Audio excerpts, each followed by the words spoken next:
Hi everybody, welcome back to my channel, or if you're new here, my name's Anna. I'm a clinical psychology doctoral candidate. On this channel we talk about real-life applications to psychology, and today we are finally starting a much requested series on, let's just call it Captain Cook.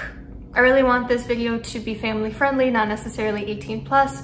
So this whole series I'm going to be using kind of code words or euphemisms for things. I'm not going to explicitly talk about certain explicit things. And I was initially thinking about making this just one long deep dive that was probably going to be about an hour at minimum. And then I decided that it would be better for everyone involved if I just did a series, split it up into different sections. If you don't know, my dissertation for my doctoral program is on the lived experience of college women in Captain Cook culture. And as of right now, my dissertation proposal is at almost 100 pages. So it's gonna be interesting to see how I'm able to translate that into these videos, but I'm gonna try my best, and I really hope that this is helpful for you all. So today's video will be on different motivations of people who are in Captain Cook culture, the reasons that college students take part in it, and also other factors that can be involved, like attachment style, feminist attitudes, postponement of commitment, and other things. Then I'm gonna make a more lengthy video, I think, on the pros and cons of Captain Cook culture on women in particular, because that is what my dissertation focuses on. And then I'm gonna do one on what I mentioned in my literature review about men in Captain Cook culture as well, because I think that's always important to explore as well. And then let me know if you're interested in also having a video on how different identity variables intersect with this topic. So things like socioeconomic status, race, sexual and gender identity, and so forth. So those are the topics that will be in this series. And let's just get straight into it. First of all, if you don't know what I'm talking about, Captain Cook culture is basically a culture, like it sounds like, primarily found on college campuses. And this is a culture which encourages non-committal physical relationships between college students. Some of the main things that characterize this culture are lack of intimacy, lack of emotional connection, lack of emotional deepening, lack of formal commitment, lack of exclusivity with that person. Friendship sometimes is present, sometimes is not. And so that is the phenomenon that we're talking about today. So what are college students' motivations for taking part in this? The reason this is important to talk about is because some researchers have hypothesized that college students' well-being after these encounters, after these types of relationships, depend greatly on what their motivations were going into them. So we have something called autonomous motivations, so where you are making a decision because it's in line with your particular wants and needs. And then we have non-autonomous motivations, which are when you're doing something not necessarily because you want to, but maybe because you feel like you have no other choice. Maybe there's some sort of peer pressure involved. Maybe someone's coercing you into something like that. And people that go into Captain Cook culture because of non-autonomous motivations, they tend to have lower self-esteem, higher rates of depression and anxiety, and even physical symptoms. So autonomous motivations, if you're going to be a part of this culture, are what you typically want to be doing it for. You want to be doing it because you genuinely want this, not because you think it's going to get you something else or because someone is kind of forcing your hand. Autonomous motivations going into these situations are associated with greater pleasure, with physical attraction, excitement, and novelty. So all the good stuff associated with this is generally when people are doing this because they want to for their own independent reasons. Interestingly, past research found that men and women tend to report similar rates of autonomous versus non-autonomous motivations for this. However, a common reason that people go into these types of relationships is because they're actually craving intimacy and a desire for relationships. And committed relationships can certainly form through this culture, but that's not primarily this culture's main goal.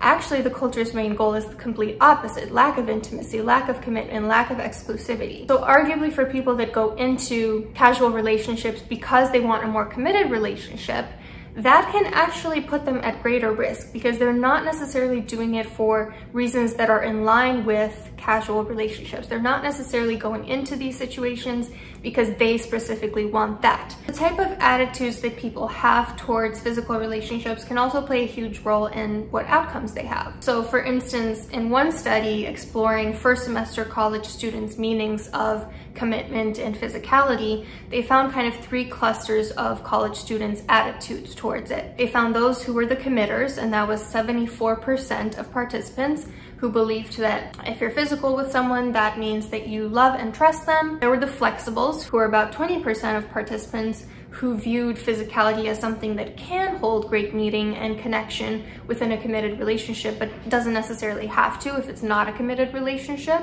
And there were this group that they called recreationers, who were about 5% of participants, who said that there is no correlation between a physical relationship and emotional aspects of a relationship, that the two are completely separate, that they don't need to overlap whatsoever. Both the flexibles and the recreationers were composed of primarily men. We see here that women tend to view physical relationships more from the committers group, more from the perspective that it doesn't make a whole lot of sense to separate the emotional aspect from the physical aspect, which again is concerning in this context because it implies women might be going into this situation for reasons that are not in line with the culture itself, which means that they're not doing this for necessarily autonomous reasons. So let's talk about some other motivations why college students take part in Captain Cook culture. According to one study from 2017, straight students tend to participate in it because of desire for intimacy, neuroticism, extroversion, alcohol use, liberal personal values, pleasure, validation, coping, and a desire for social approval. Some other factors that have been associated with the desire to be involved in this culture include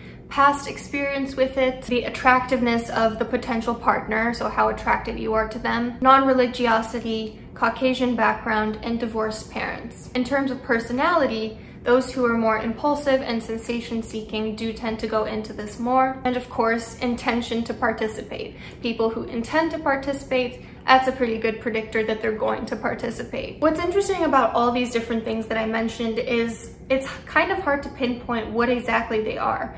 Are they motivations? Are they risk factors, like some studies call them? Are they simply predictors? Are they simply demographic variables that are correlated with people's participation in Captain Cook culture? Are they personality traits correlated with them? It doesn't really matter for the purposes of my dissertation because motivation is not primarily what I'm looking at, but it is interesting to see how it all kind of gets muddled. It's really hard to pinpoint, is this a motivation driving a person's behavior, or is this something completely separate that's driving their behavior? Attachment style is also something that plays a role in whether or not people will participate in casual relationships. If you're not familiar, attachment style is this bond between an infant and their caregiver, which starts when you're in infancy and then continues throughout adulthood. So it's these relationships, these interpersonal patterns that you have starting from a very young age and moving into older age as well. So attachment style can be either secure, which is what you want, or it can be insecure, comprised of either avoidant, fearful, or anxious, insecure attachment style, or sometimes disorganized is also thrown in there. I don't want to get too bogged down in all the different categories of attachment style here,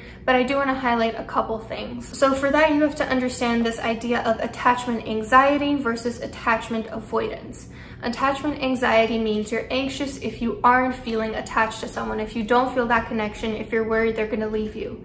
Whereas attachment avoidance is the exact opposite. You kind of get scared if someone is trying to approach, if they are trying to get emotionally intimate with you. So generally, research has found that those who have secure attachment tend to have more positive, mutually satisfying casual encounters. Part of the reason is that those with secure attachment style tend to have higher self-esteem and emotional regulation, less anxiety about the physical aspects of relationships. But interestingly, college students with secure attachment style are less likely to participate in these types of relationships, which could imply that perhaps these types of behaviors are a coping mechanism for attachment insecurity, that students who either avoid intimacy or are very anxious if they don't have it turn to these casual relationships to make them feel better. Not very surprisingly, those who are high in attachment avoidance tend to avoid the emotional aspects that often come with a relationship. They tend to only want the physical stuff. For them, they're going into these relationships to boost their social status, for pleasure, and to decrease emotional intimacy. On the other hand, those who are high in anxious attachment have been associated with more negative emotions during these encounters, fear of losing the other person, and more emotional closeness. These individuals are also, like the ones who are avoidant of attachment style, strongly motivated by peer approval. So if you have insecure attachment style, you're more likely to be going into this because everyone around you is doing it, or you feel some kind of pressure, or someone's trying to coerce you into it rather than your own independent reasons. Anxiously attached individuals also go into these relationships to get their emotional intimacy needs met, which is, like I said, in direct contradiction with the entire premise of this culture. So it doesn't, in most cases, actually get those needs met. They're going into these relationships hoping that it will, but it usually doesn't happen. So how does this idea of attachment style change when we also throw gender in the mix? Women overall, in some studies, tended to have higher ratings of anxious attachment than men did. In men, anxious attachment was associated with peer pressure motives, and women who seek proximity to someone who have an anxious attachment style tend to have a higher number of partners and lower self-reliance, so less ability to rely on themselves for things like coping. Moving past attachment style, what is the role of feminist attitudes for women specifically who participate in Captain Cook culture? Because it could be argued that feminism is a motivation to participate as well as a motivation to not participate. You could really make a case for both. A lot of women don't necessarily identify with a feminist identity, but have unspoken feminist attitudes and values. For the women that did have a strong feminist identity, they were less likely to be satisfied with these types of relationships. Something else that plays a role in whether or not college students participate in Captain Cook culture is the idea of postponing commitment. By 2018, the age at which women got married, the average was 26.5 and 28.7 for men. And some researchers have hypothesized that college students' ideal age at which they'd like to get married is related to their involvement in this culture. Because in recent decades, of course, college students are starting to see young adulthood as a period of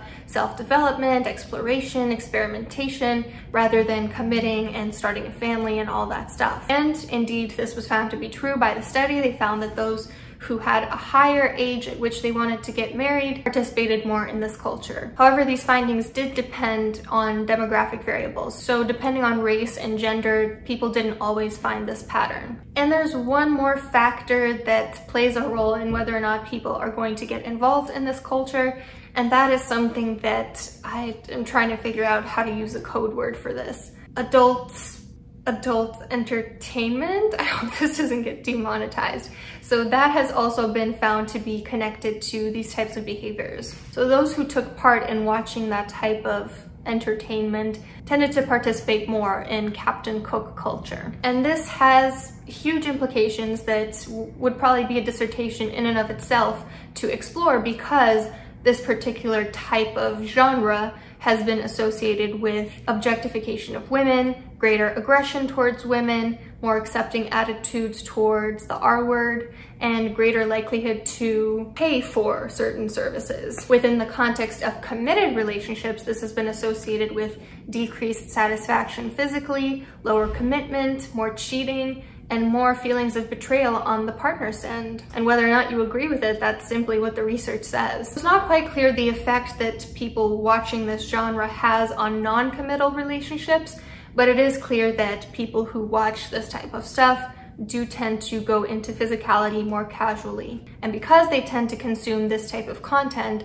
they may also be more prone to some of the negative consequences that I listed. So we went over some of the motivations and factors that are involved in why college students take part or choose not to take part in Captain Cook culture. I hope this was interesting to you.